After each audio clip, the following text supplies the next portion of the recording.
I'm Bella and I'm 34. I work as a lab tech at a private medical place here in Oregon. My mornings start early, around 6. I drop off my little girl Ellie, who's 6, at the elementary school close to our place. Then, I head to the lab and get to work all those trays of blood, pee, and forms with names I can't pronounce. It's not a super exciting job, but honestly I like it. I get to be precise and consistent, and I feel like I'm actually good at something. Ellie is the absolute best part of my life. She's got her dad's soft, brown curls and my green eyes, always sparkling. I try to pick her up from school myself almost every day instead of having her ride the bus. When she spots me and comes running, arms open wide, ready to show me a drawing or sing a song from music class, that's when I feel the most like a mom. My husband, Dean, was the guy I thought was my other half. He works in real estate, and he's always traveling to check on these new housing developments way out in the boonies. Dean used to be kind, warm, and driven, but lately, I feel like he's drifting away. He's been coming home late all the time, saying he has last-minute meetings, even on weekends we could be together. Every time Ellie runs up to him with something she made, he just gives a quick nod and looks back at his phone. Sometimes I feel like I'm just doing all the chores around here. My parents, Walter and Nora, are only about 20 minutes away. They're retired now and live in a cabin by Crescent Lake. I've always felt like their love for Ellie is the real deal. Mom used to love hearing about Ellie's day at school. They'd bake cookies together, watch cartoons, just hang out for hours. But lately, something's off. Mom's not mean to Ellie or anything, but it's like she's hesitant, like she's a little afraid to get too close. It's weird. Then there's my sister, Vanessa, total opposite. She's 5 years older than me, the prom queen type, and now she's some big shot marketing director in Seattle. No husband, no kids. She always teases me about how I'm living the old lady life already. But she never misses family dinner. Always shows up dressed to the nines, talking about her trips to Paris and Milan like it's nothing. 2 weeks ago, we were all sitting down for Dad's famous barbecue ribs, and Vanessa says something totally out of the blue. Ever think Ellie might be better off somewhere else? Like Seattle. The private schools there are amazing. She could stay with me for a while. I was speechless, I just stared at her. What are you talking about? She's 6 years old, I'm her mother. Vanessa smiled, but it didn't feel real, not like it used to.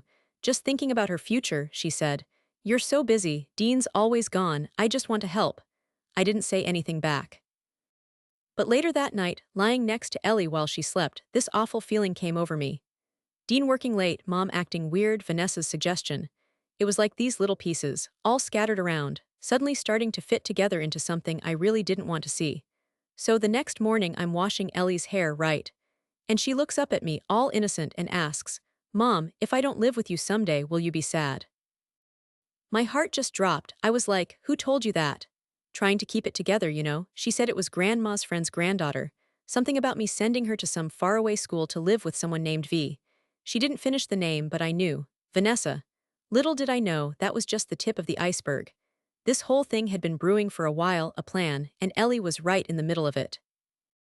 3 days later, Dean finally stumbles in after 10 o'clock. I'm still at the kitchen table, lights on, dinner getting cold. He shrugs off his coat and says I can still hear it in my head, sorry honey. Client meeting ran late. Again, I didn't push it. I just got up, reheated his dinner, sat back down. It wasn't weakness, not wanting to fight. Sometimes, you just gotta be quiet to hear what people are really hiding. He ate in silence, glued to his phone. Then he looked away to text, and for a second I saw it in the reflection of the glass cabinet, a name. V, call back Vanessa. That name just froze me. I couldn't be completely sure, but my gut, my mom gut, my wife gut, told me something was seriously off. The next day I picked up Ellie from school, and her teacher hit me with something else that just stopped me in my tracks. Ellie hadn't been sleeping well. Hey, someone said something about you possibly having to move and live somewhere else, she told me. Everything all right, Bella? I plastered on a smile, trying to look calm, and said thanks before hurrying Ellie home. But my brain was spinning. I didn't even tell Dean. Instead, I called my mom. Mom, has Vanessa been saying anything about Ellie recently? A long beat of silence before she answered.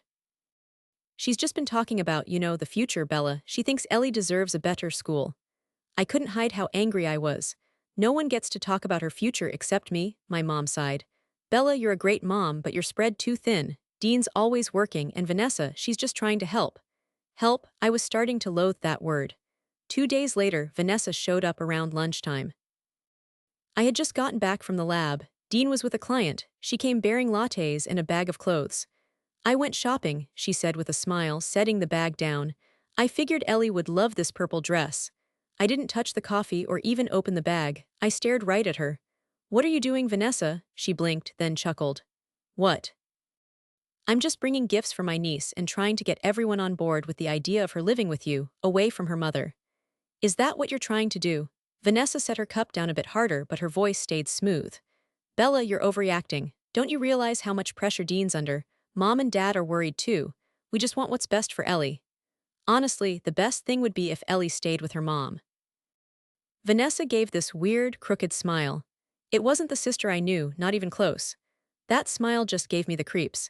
If you think being a mom means you get to call all the shots, you're wrong. Kids aren't just things you own. That night, I found an envelope in Dean's jacket pocket. It was unopened. It was from a lawyer's office in Seattle. Inside were papers about child custody stuff and a first draft of an agreement to give someone temporary guardianship of Ellie. I was alone in the living room, just sitting there. The house was so quiet, I could hear the clock ticking. And all I could think was, how are they going to take my daughter from me? Ellie was asleep in her room, holding her bunny like always. But this time I couldn't just watch her sleep peacefully. Trouble was brewing, not from some outside thing but from my own family. I knew I couldn't just sit back anymore because I wasn't just trying to protect Ellie from a plan. I was protecting her from the world I used to think was family. Then, that Saturday, my mom called, all happy sounding. Bella, this weekend, we're having a picnic at Crater Ridge National Park. It's not too far, maybe a 2-hour drive. We'll hike by a little creek and watch the leaves change. Ellie's gonna love it. Before I could even say anything, she said, Vanessa's coming too. Your dad's already made the lunch. You just need to get you and Ellie ready. I had to pause for a beat because something felt wrong. My family wasn't exactly the hiking type, and spur-of-the-moment trips in the cold autumn just weren't their style. But then Ellie, she practically leaped onto the chair, having heard the plan, and yelled, Mom, Mom, I want to go. I'll take my magnifying glass. Maybe I'll find a super cool red leaf. I couldn't help but smile and ruffle her hair. How could I possibly tell her no when she was practically glowing? That night, I told Dean about the trip. He kind of squinted down at his laptop and frowned. Saturday, I've got a site visit with a new investor. Probably can't make it. I wasn't shocked. These meetings were popping up constantly, like the leaves falling from the trees. I just nodded and said, okay then, Ellie and I will go. But then I asked him, Dean, do you feel like something's shifted in our family? He was quiet for a second, then he said, you're probably overthinking things. He added, fresh air might do you good. The next Saturday morning, I got up super early and packed everything. Sandwiches, fruit, water, even a few bandages. I always bring a first aid kit when we go out. My job has just made me that cautious, I guess. Ellie had her green beanie on and was already showing off the tiny magnifying glass dangling around her neck. She was truly psyched. My parents' car showed up right on time. Dad was driving, Mom was up front, and Vanessa was in the back with Ellie and me. Vanessa was rocking a trendy athletic outfit and some seriously expensive hiking boots. Weird, because I'd never seen her on a hike before. But I just kept quiet and watched. The air was cool, and the sun was dappling through the trees. We were strolling down these twisting paths, and eventually we got to a skinny dirt trail that led into a forest with very few trees. This is a new one, Dad said. Not many people know about it. The view is supposed to be something else. I got this weird feeling in my gut. This trail wasn't like any of the old ones we used to hike when I was little, but I didn't say anything. Ellie was rambling on next to me, pointing at every single branch. Mom, this leaf looks like a heart. Vanessa would sneak glances at me from over her sunglasses. Every time I caught her, she'd look away and act like she was busy with her phone. When I asked her if she was texting someone, she paused for a second, then smiled. Just checking the weather alerts. They're not good up here. Then Mom chimed in, today is going to be a special day, Bella, one you won't forget. Even though she was smiling, those words sent shivers down my spine. Dad kept checking the rearview mirror, his eyes darting from me and Ellie to the winding road ahead. We stopped at a wide open space near the edge of a gentle hill. In the distance, there was a valley full of pine trees, all speckled with orange and red leaves. The breeze was soft, the air crisp and clean, but I couldn't shake this feeling. Dad parked the car, turned off the engine, and said, it's about a 20-minute walk from here to this cliff with an amazing view. No one in the family has seen it yet. I threw my backpack over my shoulder, grabbed Ellie's hand, and followed them as we went into a thicker group of trees.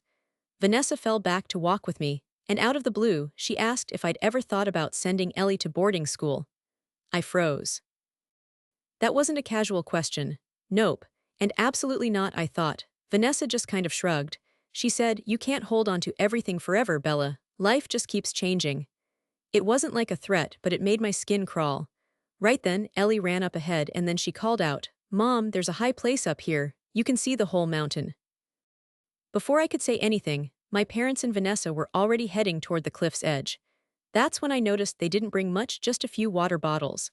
No blankets, no snacks, no maps, not even a compass. My heart was racing as I held Ellie's hand even tighter, and then I saw my mom give Vanessa a look with her eyes. I slowed down, pulling Ellie closer as we got closer to the edge. The whole Crater Ridge Valley opened up before us, with sunlight shining through the trees far away. It was peaceful in a weird way, like nature was trying to keep me from thinking too hard. Dad was standing right at the edge, pointing ahead. "See that, Bella? If we go a little further, there's another ledge that sticks out. The view from there is amazing." I nodded slowly, but my eyes were glued to Mom's hand, which was tightly gripping her almost empty backpack. Vanessa got closer and put her hand on my shoulder, giving it a little squeeze. "Ever think life could be easier, Bella?" she asked. I turned to her, my eyes full of suspicion. Seriously, what was going on? She just kind of smirked at me at first, didn't say a word. That smile, it used to be so comfortable, but now there wasn't anything friendly about it.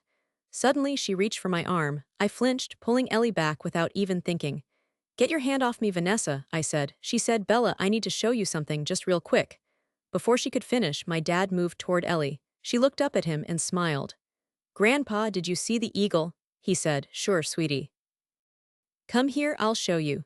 He bent down, picked her up, and started walking toward the edge. It was all over in a flash, but it felt like time just froze for me. I screamed, "Stop, put her down." But before I could move, my mom shoved me from behind. The force made me stumble and I slipped on the rough ground.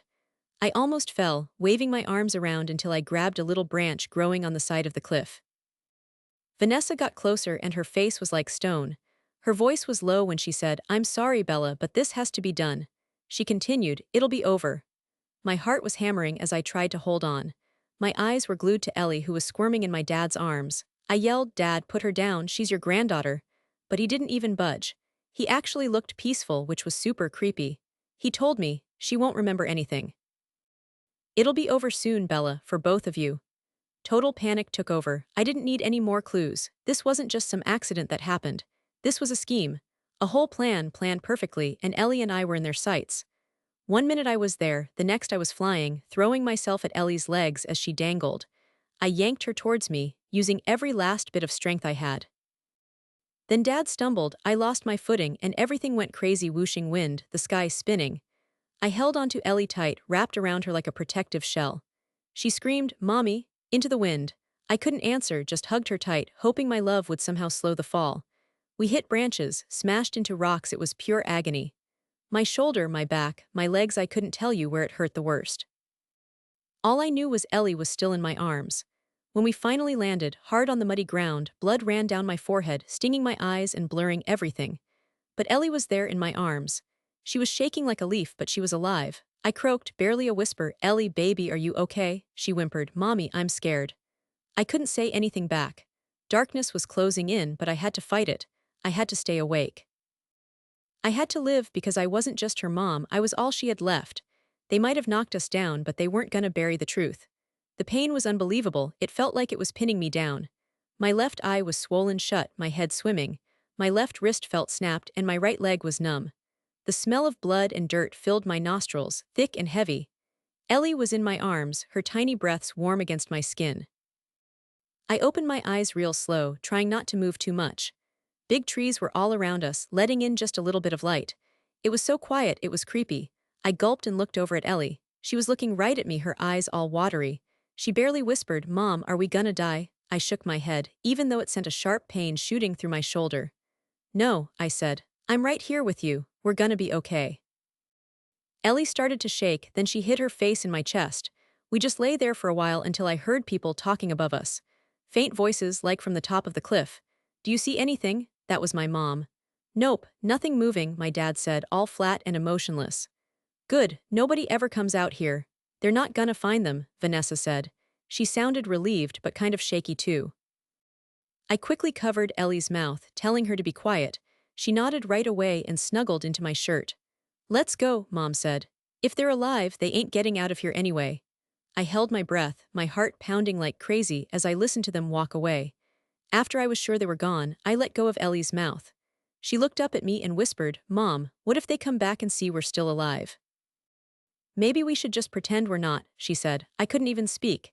She was only 6, but she knew how serious this was. I nodded slowly. Yeah, I said. Let's just stay put a little longer, okay? She nodded back. I held her close, squeezed my eyes shut, and made sure we were both totally still. Everything seemed to freeze there in the woods, just the wind whispering and birds calling in the distance. I could feel every tiny beat of her heart next to mine, while this crazy anger started bubbling up inside me. Not because we fell, but because of the betrayal. My parents, Vanessa, and the guy I thought I loved, they all teamed up to set this up to get rid of us, like we were just in the way. After a bit, Ellie looked up at me. Her eyes were full of tears, but she seemed clear. Mom, I think I know what they're doing. What do you mean, Ellie? I whispered back. I heard Aunt Vanessa talking to Dad when I was playing hide and seek in the garden. I was behind the rose bushes. She said, it'll all be over soon, we just need Bella to agree to the picnic. Dad said, just do what we planned, the insurance money's coming. I felt like someone had just sucker punched me. They didn't just want us gone, they were after the life insurance. I didn't tell you before because I thought they were joking, I'm sorry. I held her tight, trying to keep my voice from cracking. It's okay, Ellie, you've been so brave, I'm so proud of you. I checked the backpack. Most of our stuff had fallen out, but thankfully there was still a dry towel and a bottle of water. I cleaned the scratch on Ellie's cheek, then turned to check out my leg. The second I tried to lift my right leg, the pain just exploded, almost making me pass out. I gritted my teeth, tasting blood, trying not to bawl. I think it was busted. My left wrist was a mess, puffy and useless, but at least I still had my right hand and my brain was still working. Plus, I had Ellie. We had to get help, but my phone, if it even survived, was probably ruined somewhere down the hill. I looked at Ellie.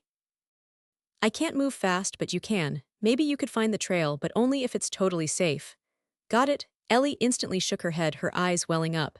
Nope, I'm not leaving you. I gave her a weak smile, my face white from the hurt. Then we're doing this together, little by little. I'll lean on you and we'll get out of here together. Ellie nodded, dead set on it. I snapped off a branch for a crutch, using it and my daughter as support as we started to slowly move away from the hazard.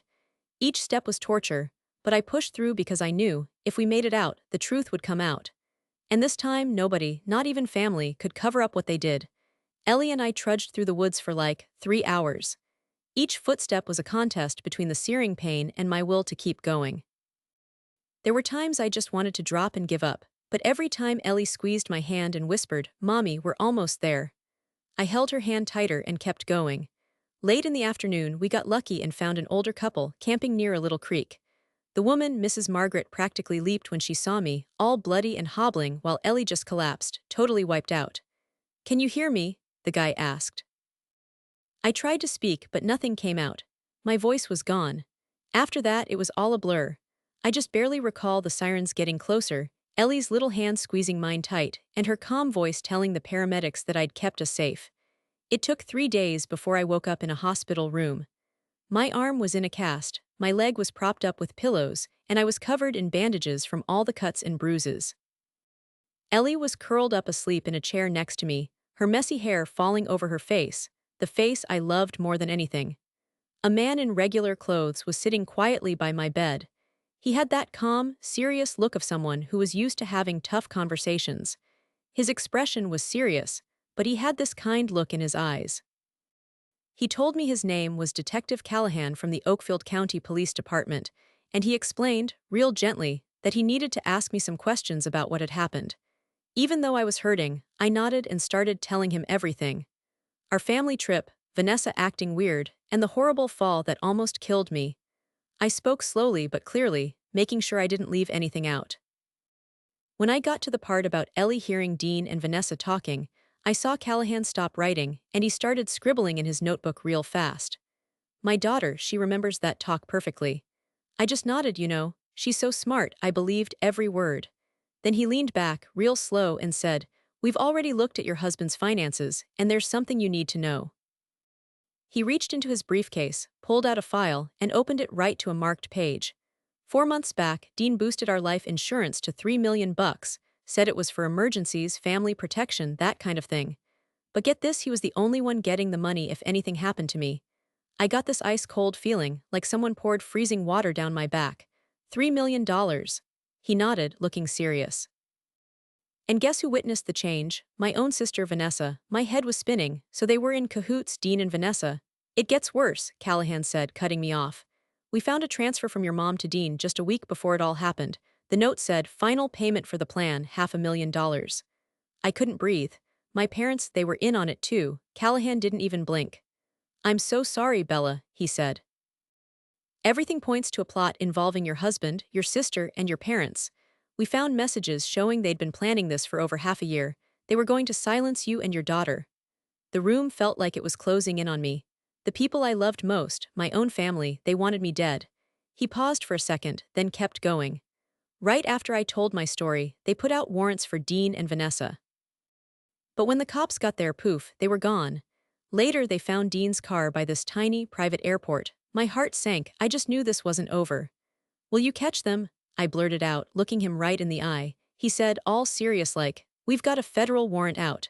But for now, you and Ellie need to go into protective custody. We gotta keep you safe. I looked at my daughter, asleep, still with those little cuts healing on her face. Suddenly, I felt this incredible strength well up inside me. I wasn't that scared, broken mess I was after falling off that cliff anymore. I'd survived, and I was gonna fight for justice, no matter what. 3 days later, they moved me to this super secure room, with guards right outside. They put Ellie with a social worker, at least temporarily, while things got sorted out. When Callahan came back, he had this huge file. His face was grim, determined. This wasn't just a job to him anymore, it was personal. We got a hit, he said. A toll booth camera, 200 miles away. Vanessa was driving out of Oregon, heading for Nevada, it looks like. We made the warrant federal. I squeezed the side of my bed, even though my wrist was still all bandaged up. What about Dean? I asked. Callahan flipped a page. He's using a fake name, he said, but get this. So we looked up his flight info, and yup, there it was. A private jet booked by some guy named Daniel Morrison. The takeoff time lined up perfectly with when they vanished, but get this, it got canceled at the last second. Probably 'cause he figured we were closing in. I let out a long breath. They weren't free yet, not by a long shot. The next day, I finally got to talk to a lawyer the government assigned me.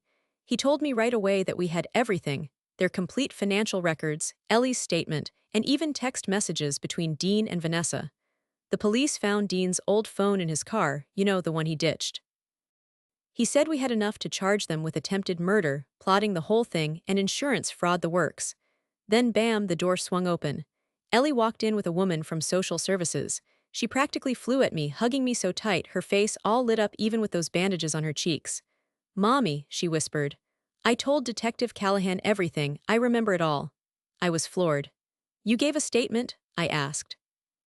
She nodded, then glanced over at Callahan, who'd followed her in. He grinned, saying, this little girl is amazing, so clear-headed. The detectives were blown away by her. She told them everything she'd heard Vanessa talking to Dean on the phone, and even overheard my in-laws, Nora and Walter, whispering about how everything would be okay if Bella just didn't fight back. I looked at my daughter, my heart aching but bursting with pride all at once. She was only 6, but she was the key to unlocking the whole mess. Were you scared, sweetie? I asked, real quiet-like. I shook my head. No, I just figured if I told the truth, you wouldn't be so terrified anymore. I hugged my daughter tight, feeling her little breaths get calmer against me. It wasn't all over, but things were finally looking up.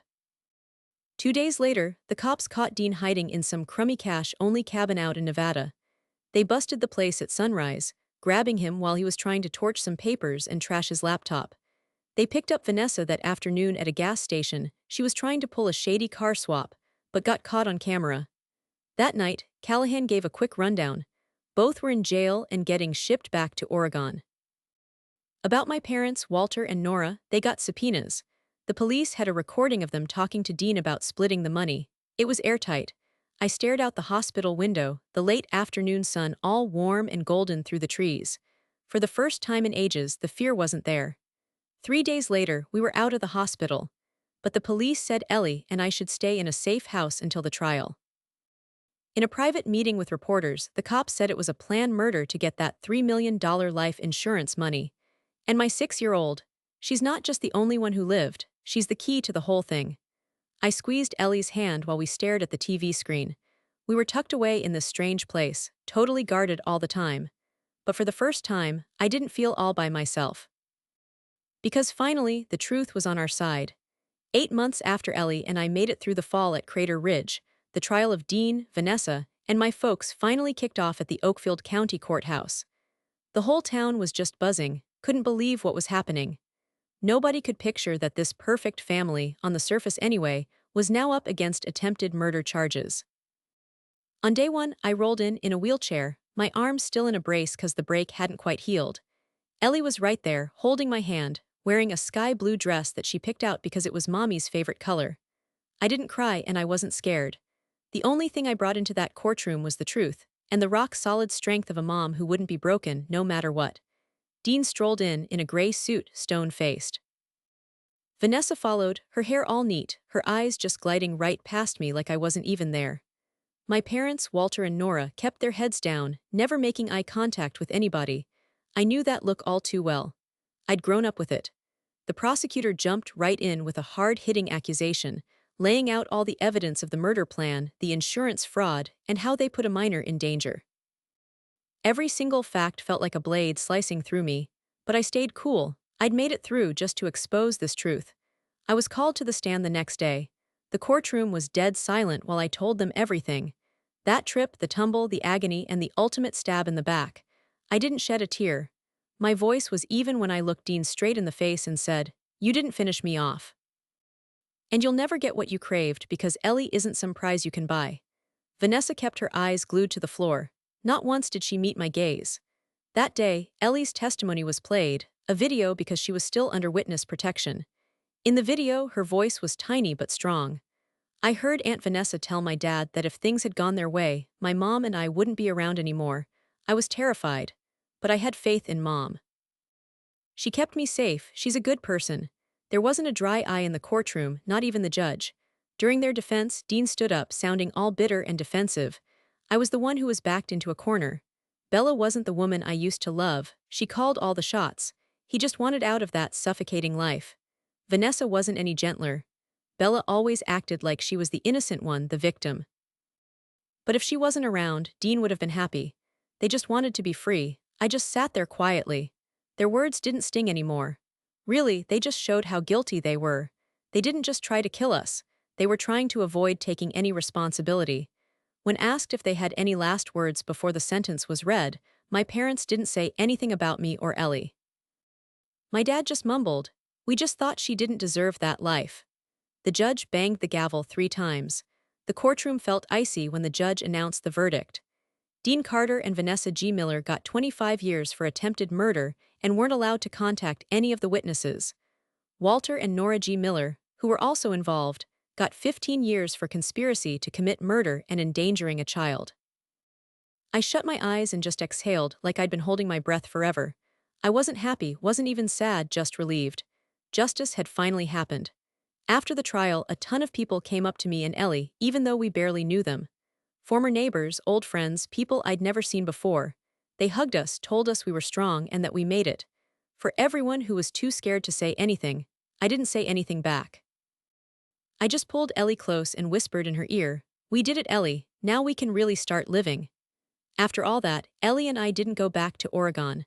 The cops told us to stay protected until everything was safe. But I asked to move far away, somewhere new, somewhere without memories. Somewhere nobody knew who we were, somewhere Ellie could have a fresh start. With my lawyer and a group for domestic abuse survivors, I got back in touch with an old friend, Grace, who I went to high school with and hadn't talked to in almost 10 years. When she found out everything that happened, she didn't pry. She just said, "Come on out. Stay as long as you need," she added.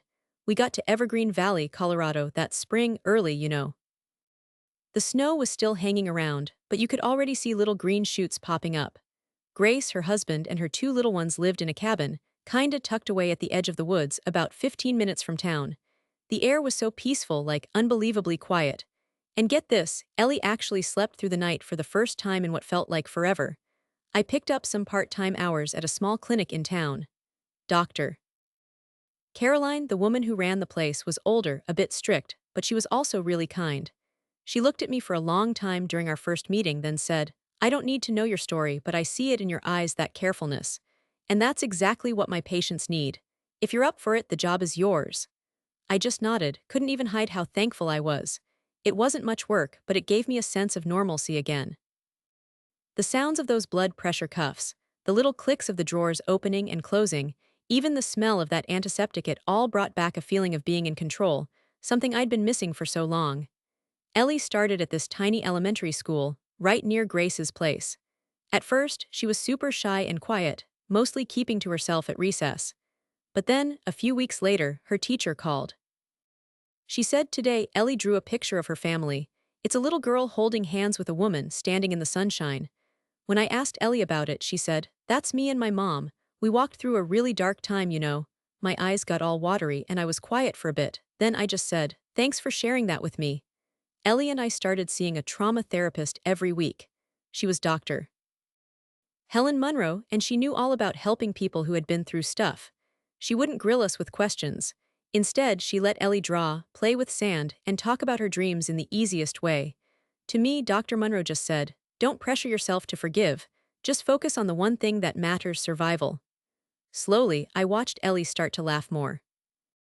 She began telling me stuff from school, like how Jason made a mess with his milk and didn't even cry, or how the teacher read stories with a funny voice.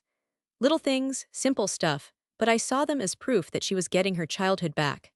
One Friday afternoon, I was in the warm kitchen making dinner with Grace, when Ellie burst in, her cheeks all rosy from the wind. "Mom," she said, "we're going on a field trip tomorrow. The teacher said you can come if you want." I looked at her and suddenly flashed back to myself in the forest, my hands all bloody, my back screaming in pain, never letting go of my daughter, not even for a sec. I smiled. "Of course I'll go, you and me, we always stick together." That night, after Ellie was fast asleep, I went out onto the porch, leaning against the wooden railing, staring up at all the stars. I thought about everything I didn't have anymore. A family that didn't feel like one anymore, a marriage that was once perfect, and the people who used to call me their daughter, their sister. I started thinking about what I did have left: my brave little girl, true friends, and a fresh start in a place where nobody knew me, where I could finally breathe. Closing my eyes, I took a long breath, and this weight I'd been carrying for years just lifted. It all unfolded so naturally, like things had been falling into place behind the scenes without us even knowing. The first person to reach out was Mr. David Clark, the principal at Ellie's school. I ran into him at a parent meeting a few months after Ellie started at Evergreen Valley. David was this tall guy with salt and pepper hair and kind eyes. He wore thin-rimmed glasses and just radiated patience and warmth, something I hadn't felt from a man in ages. When the meeting was over, he stopped me in the hall as I was wrestling with Ellie's jacket, which had gotten snagged on a doorknob. "You're Ellie's mom, aren't you? I'm David Clark, the principal. I just wanted to let you know she's a wonderful student." I smiled, still a little wary. "Thank you, she's working hard to catch up." He looked at me for a second, then said softly, "You don't have to explain yourself here. We're not interested in anyone's past. We just care that Ellie smiled today." After that, I started seeing Mr. David more often on the playground when I'd pick Ellie up. At first, it was just quick hellos. Then we started talking more, really talking. I told him about my job at the clinic, about Ellie, and about everything we'd been through. He opened up to me about his time teaching math before he became a principal. He explained why he stuck around this little town instead of heading for the city lights. David never pried about the marks on my arms or why Ellie would sometimes have nightmares. He just listened when I was ready to talk, and he'd sit quietly when I needed a little time to myself to get better. Then came Ellie's 8th birthday, and it was a gentle, snowy day. I'd thought we'd have a small thing at Grace's house, but she'd gone and invited a whole bunch of people. Neighbors, my work buddies from the clinic, even Mr. David and a few teachers from school. Ellie wore a light purple dress, the color she said looked like the sky when I hugged Mommy at sunset.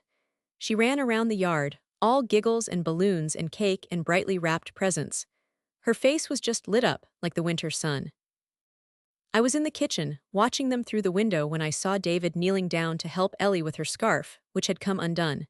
They were both laughing, and for the first time ever, I didn't feel like I was on the outside looking in. After everyone left, David stayed to help me clean up. I was putting dishes in the sink, and he handed me a small envelope. "This is a little something from the school," he said. "We do it for all the kids who have been through a rough time. Nothing fancy, just some movie tickets and a book." I took it, almost choking up. But David didn't just leave then. He stood there for a second and then gave me this serious look. "Bella, I have no idea why you're here, but I know for sure you and Ellie brought something amazing to this place. You brought strength, hope, and so much kindness." I didn't say a word, just gripped that envelope tighter. I wondered aloud, do you think family is something we make or just something we're born with? David didn't answer right away, but his eyes deep and so kind said everything I needed to hear. That night, tucking Ellie in, she grabbed my hand and whispered, "Mom, can I call Mr. David uncle? He's so nice, like he's family." I smiled, a little tear in my eye, and said, "Sweetheart, you can call him whatever makes you happy and safe." Later, standing at the window, I watched the snow falling outside. Each snowflake felt like it was gently wiping away the past. And Ellie was right, family isn't just about blood. It's about finding people who'll be there for you, no matter what, people who are patient, kind, and love you completely. I found that kind of family in Ellie's eyes, in our friends, and in a man who tied a scarf around an 8-year-old's neck with all his heart. Our story, Ellie's and mine, isn't just about making it through. It's about finding out what really matters. We lost everything, but we found something so much more valuable. Okay, here goes. Finding freedom, peace, and trusting when everything feels so shaky. That's what I've come to understand. No matter how messed up things have been, I've found that love and faith can help us change our lives, even when things seem totally broken. What did you guys think about Bella and Ellie's story? Does family really mean the people you're related to, or is it about the love and choices you make together? Let me know what you thought.